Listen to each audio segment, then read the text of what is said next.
I come from Louisiana with a guitar on my knee. Say I come from Louisiana with a guitar on my knee. Looking for my sweet Susanna, running from the state police. Stole a Lexus down in Texas, drove it back to New Orleans.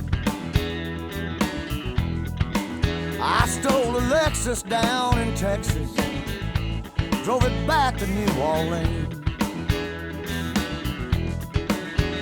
Ran me down in the bayou, handed me this ball and chain. I'm doing well here in myself.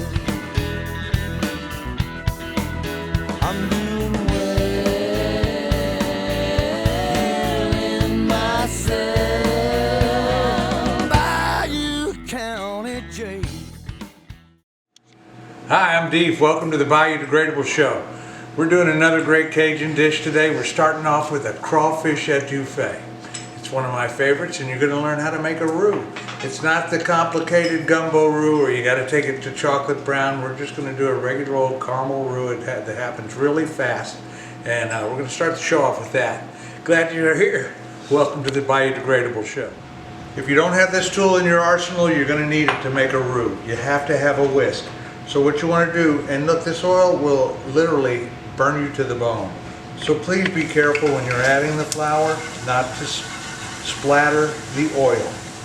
And what I have there is a cup of flour with a cup of oil. You want to make sure you mix it well.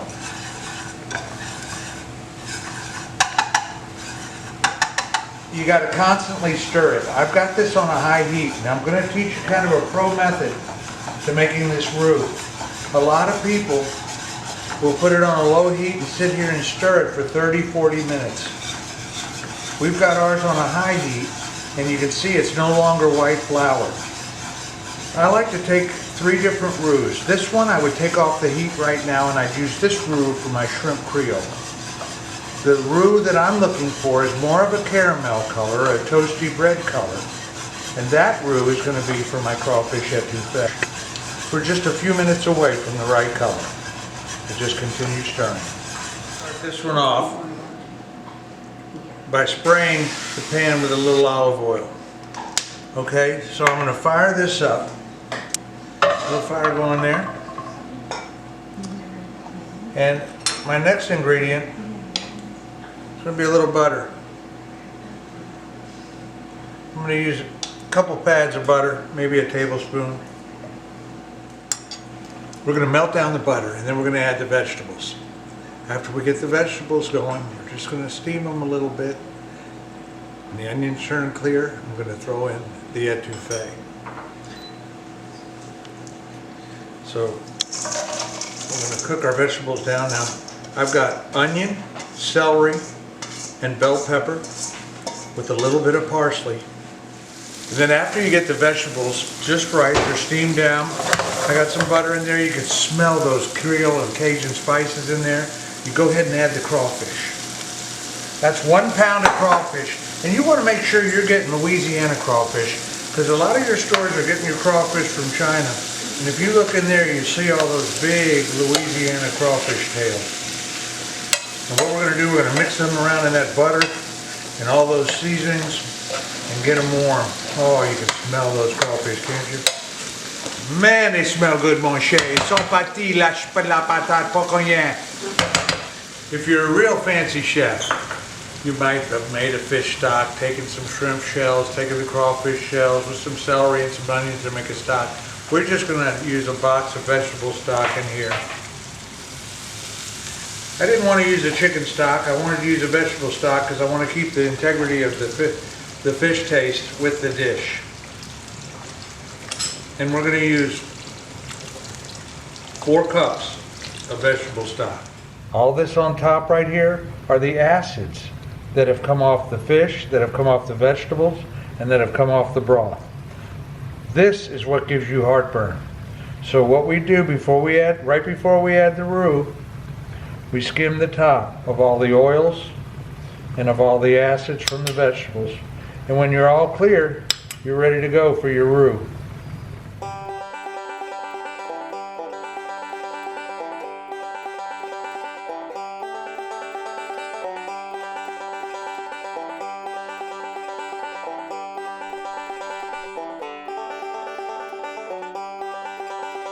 And it helps get all the excess roux off the pan. You definitely don't want to pour this down your drain. If you have any excess at all, scrape it off into the trash can. And I can already see this thickening up.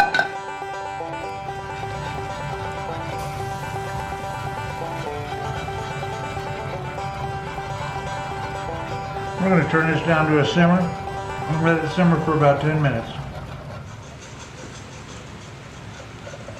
After you add the roux, you want to cook it down a good 10-15 minutes. This will take a little bit of the flour taste out of the roux and keep that good Creole flavors that we've got running in the dish right now. And it's always better if it sits in the refrigerator for 2 days before you serve it.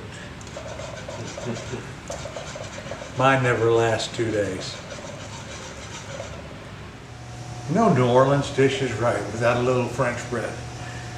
And you know, we like to have our New Orleans French bread, and we like to slice it up right. Serve a couple pieces to everybody with each dish. I cut a little bit on a bias. You can warm it up, you can serve it fresh, however you like. Plate this up. Now I've got my rice, and you can do this with an ice cream scoop, or like I did with a measuring cup. And it forms a nice little pile for the rice. Look how thick and beautiful that is. You know, you can find this crawfish in the frozen section. They come in pound bags. Just do what I said. Make sure it's Louisiana crawfish. Do 2 big spoonfuls over your rice.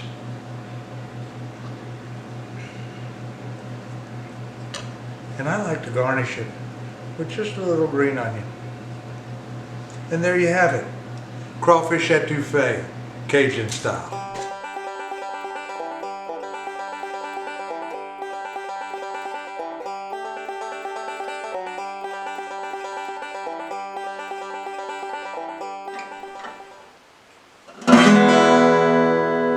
Welcome to the second part of the biodegradable show, The Musical Journey. Today I'm doing a song called The Good Lord. I'm going to dedicate it to my friend Willie Harp, who just passed. And it was written by me and Vernon Rust, a co-writer of mine that I can't say high enough things about. He's a very talented writer. And this is a story about a guy that was disappointed all his life. He never got what he wanted. And, you know, when the good Lord came around, he got everything he wanted. And that's what this is about. And one other quirky thing about this song is that Vernon always wanted to put the first verse in this song in a song, and he never found one. So we just started the song with the first verse, and that's where we came up with the disappointed kid. And here it goes, The Good Lord, to Willie Harp.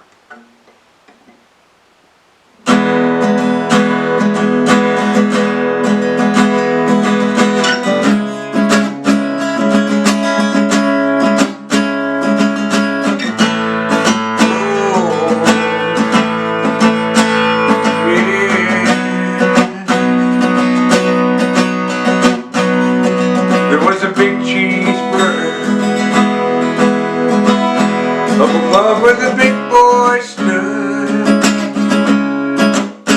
but when it came beside the French fries, it never really looked that good. I was always disappointed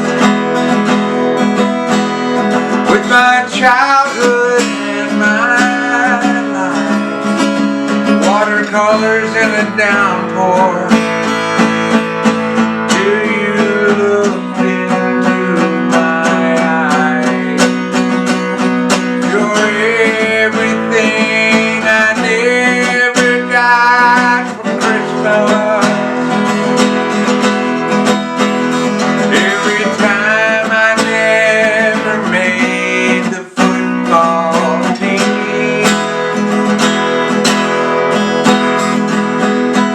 sent you here to me, and I got down on my knees. You squeezed my hand. I understand. You're what happens when the good Lord lends a hand.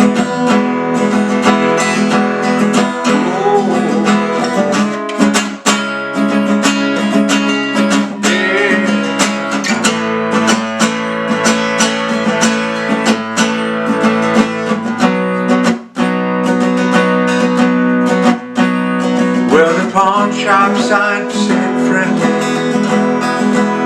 I guess the guy behind the counter couldn't read. Put $50 cash down on the broken glass, and I walked out into the street. There was a big cheeseburger up above where the big boy stood. Beside the French fries, they never really looked that good. You're everything I never got for Christmas. Every time I never made the football team.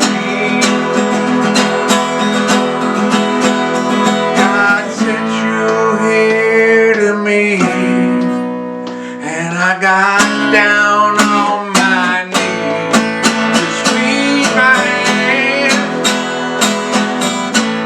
I understand. You're what happens when the good Lord lends a hand.